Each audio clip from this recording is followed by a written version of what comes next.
God's will, Satan's will, humans will. దేవుని చిత్తము, సాతాను చిత్తము, మనిషి చిత్తము.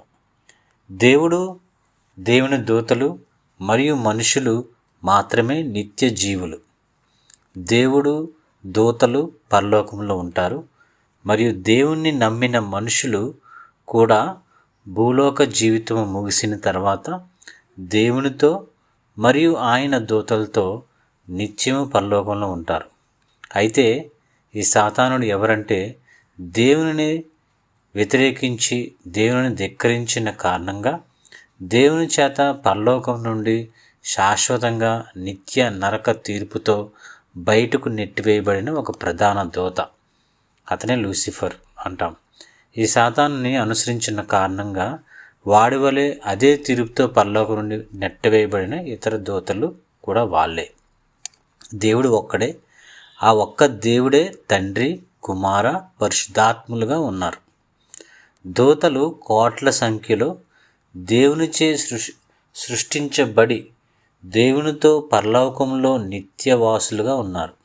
అయితే పడిపోయిన దూతలు దురాత్మలుగాను మారిపోయి క్షమాపణ లేకుండా నరక తీర్పును పొంది భూమి మీద ఉన్నారు. అలాగే భూమిపై భాగమైన వాయుమండలము అనగా మొదటి ఆకాశంలో వారు సంచరిస్తూ ఉన్నారు.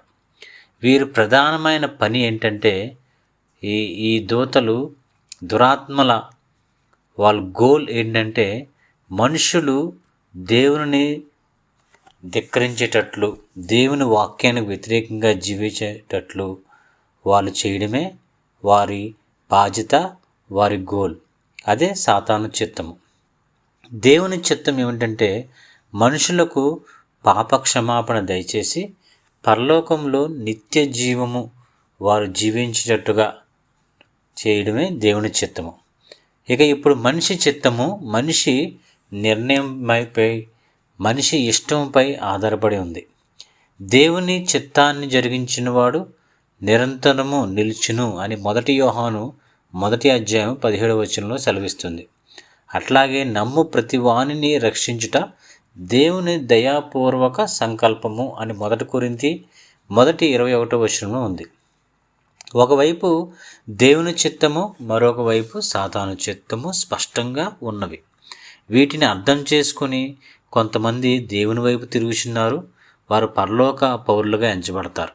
అయితే మరొక వైపు సాతాను సంగతి తెలిసి కూడా వాటిని అనుసరిస్తూ నరకపాత్రులుగా ఉండిపోతున్నారు. దేవుని చిత్తాన్ని గ్రహించుటకు పరిశుద్ధాత్మ ప్రేరేపణ మరియు ఆయన లేఖనాలు బైబిల్లో ఉన్నవి. అయితే సాతానుడు ఆత్మ కాబట్టి మనుషులను ప్రేరేపిస్తూ వారిని పాపం చేయలాగా వారు లోపరుచుకుంటూ ఉంటాడు.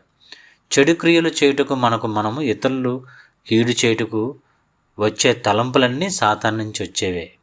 మంచి క్రియలు లేదా సత్క్రియలు మనం మేలు కొరకు, ఇతరులు మేలు కొరకు వచ్చేవి దేవుని నుంచి వచ్చేవి, అనగా పరిశుద్ధాత్మ ద్వారా మనకు కలుగుతాయి.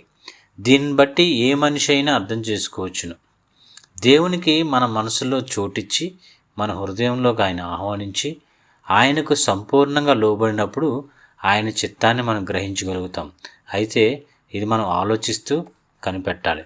దేవుని చిత్తాన్ని గ్రహించుట లైఫ్ లాంగ్ అన్ని విషయాల్లో జరగాల్సిన పని.